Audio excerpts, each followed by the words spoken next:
Navnet mitt er Joachim, personalsjef i Melhus kommune.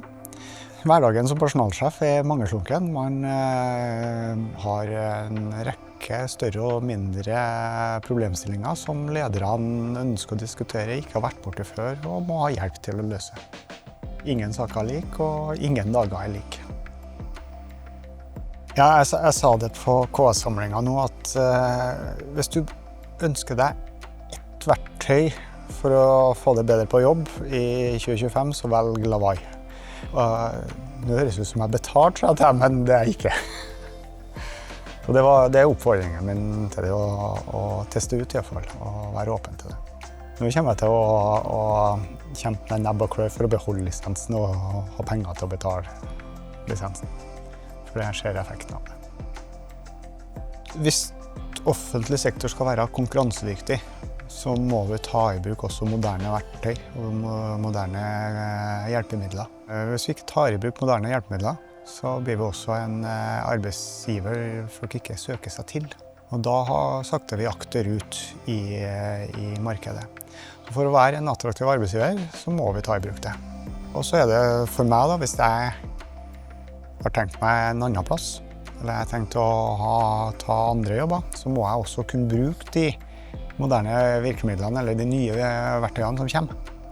Hvis ikke så blir ikke jeg aktuell arbeidsmarked heller. Så man må presse seg inn og bruke det og trene seg i dem og utforske hva ligger det her, og hva kan det gjøre meg bedre på. Jeg har utfordret mine selvfølgelig, dem jeg står rett foran hver dag, og de ble mer forelsket i Lavai enn meg når vi prøvde ut. Jeg var en sånn sur, gammel, gretten gubbe som nei, dette her gir meg ingenting. Mens de var liksom heia på Lavai, dette her løser mye i hverdagen. Og da jeg skjønte at nå må jeg lytte.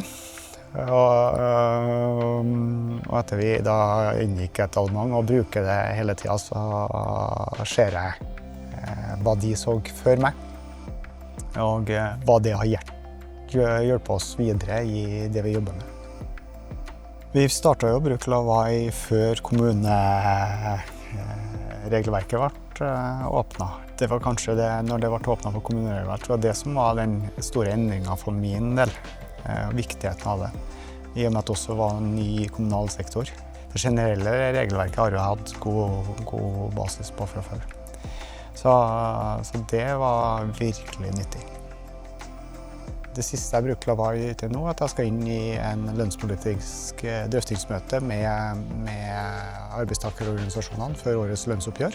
Og da la jeg inn et prompt rundt hjemmelsbakgrunnen i hovedtariffavtalen og fortalte hvilken setting jeg skal bruke det, og lurte på om den kunne gi meg et steg-for-steg forslag på hvordan jeg skulle forberede meg inn til drøftingsmøtet med partene. Jeg brukte det til forberedelser til meklingsmøtet i forrige uke. Bruker det når jeg må skrive advarsler.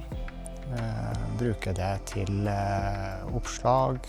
Bruker det også til når jeg får henvendelser fra arbeidstakerorganisasjoner eller ansatte som er misfornøyd med et eller annet, så bruker jeg det til å lime inn og få en diskusjonspartner på hvordan vi skal bevege oss videre. Det reduserer tida mi betraktelig på hvordan tida jeg bruker på forberedelser og lager ferdige produkt. Sosiale forhold ved en nedbemanning, det er jo et vilkår for nedbemanning. Og det står veldig lite i støttelitteraturen vår om hva dette her kan være og hvordan vi skal håndtere det. Så det var vel kanskje siste, det er sånn takk og pris Lavai, da satte jeg opp et prompt rundt sosiale forhold. Hva kan dette være? Hvordan skal vi vektlegge de ulike sosiale forholdene opp mot hverandre, og hva er ikke sosiale forhold? Og da ble det et veldig godt saksgrunnlag å gå inn i drøftingene med tillitsvalgte på. Gammel arbeidsmetodikk, jeg har jo tatt arbeidsrettsstudiet. Fram til jeg fikk Lavai gikk jeg ofte inn i boka, lette, leste, henvisningene, måtte bruke lovdata, slå opp i lovdata.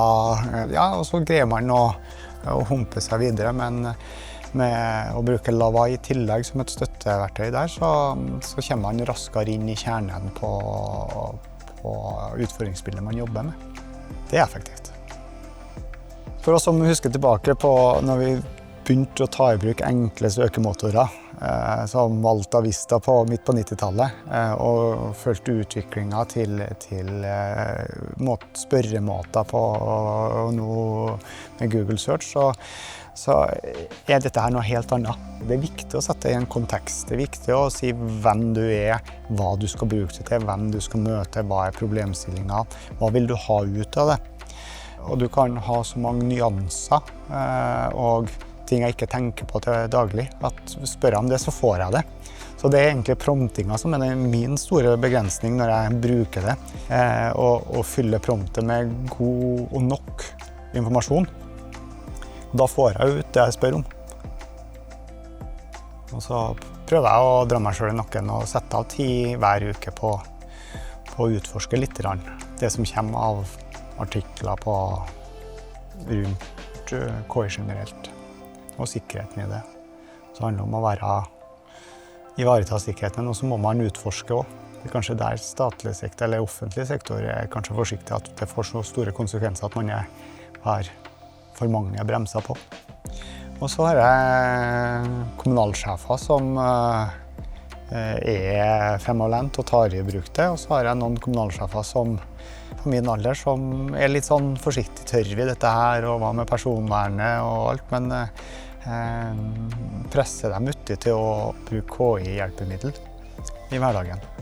På et enkelt nivå så presser dem til å utforske. Konsekvensen av å ikke ta i bruk Lavai? Nei, det vil jeg si det umiddelbare at man, da sier Lavai KI-verktøy, det er at man ikke blir en attraktiv arbeidsgiver. Hvorfor skal man ta i bruk datamaskin når man har skrivemaskin? Det blir litt på den samme måten. Man kan gjøre ting manuelt, men det er ressurskrevende. Her får man hjelp til å bli både kvalitetssikret, heve kvaliteten og gjøre det raskere. Og det tror jeg de aller fleste kommunene har behov for, også å effektivisere de prosessene de kan, for å yte gode tjenester til innbyggerne i stedet.